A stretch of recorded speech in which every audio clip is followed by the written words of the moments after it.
Right on. Thanks, Joe. Have fun on it. Will do. Let's get this thing on the road, guys.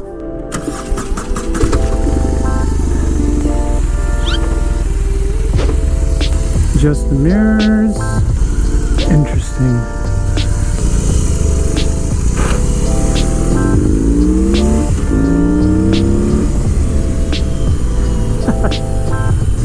Alright, just getting acquainted with this machine right here. Definitely has some grunt to it on the low end. Although this bike weighs a ton, it certainly doesn't feel like it because all the weight's down low. I feel like I'm on a couch, and that's not a bad thing. I'm so used to the height of the R19 that it's a little strange. So there's 3 different modes. There's rain, rock, and roll. I believe the roll setting is the mid-range power, and the rock setting is the high range. Let's open it up a little bit.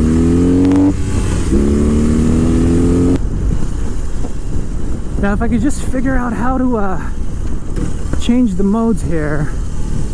All right, now we're talking. We're in rock mode. See what this puppy could do. Rock's the way to go, folks. Rock is the way to go. Yeah, there's substantially a lot more power in rock mode compared to the roll.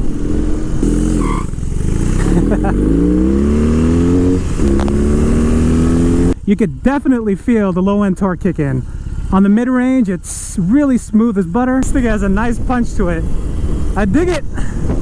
Really, the weight on this thing is non-existent, especially when it starts rolling. Corners pretty well.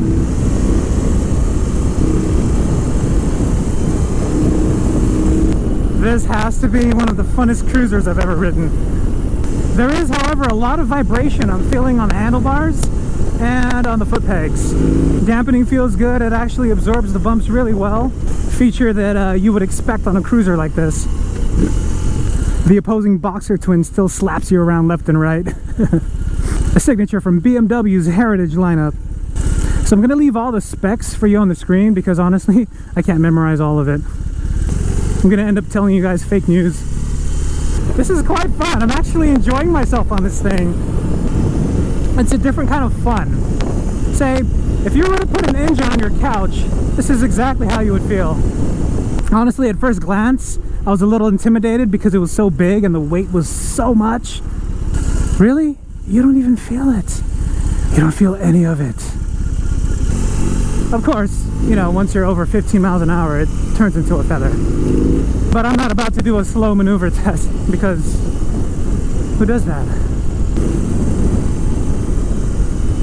Rock mode is definitely where you want to stay, unless you want to feel like you're riding a truck. The vibration that I'm feeling through the handlebars really isn't bothersome at all. You kind of just get used to the bike's character.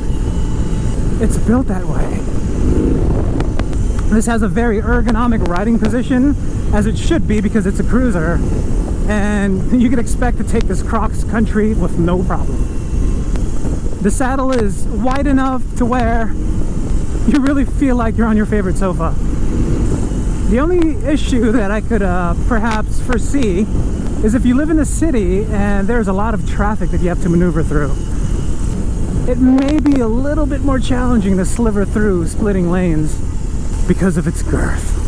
I would try to split for you guys, but I'm on the demo and I don't want to wreck it. Also, I have a 32-inch inseam, 511. I could pretty much flat foot this with no issues. I just can't get over how massive this motor looks.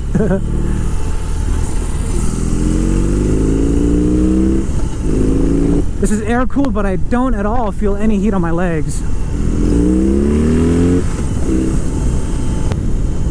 It doesn't feel like you're on a cruiser. It feels like you're on a spaceship. I'm impressed. I am impressed.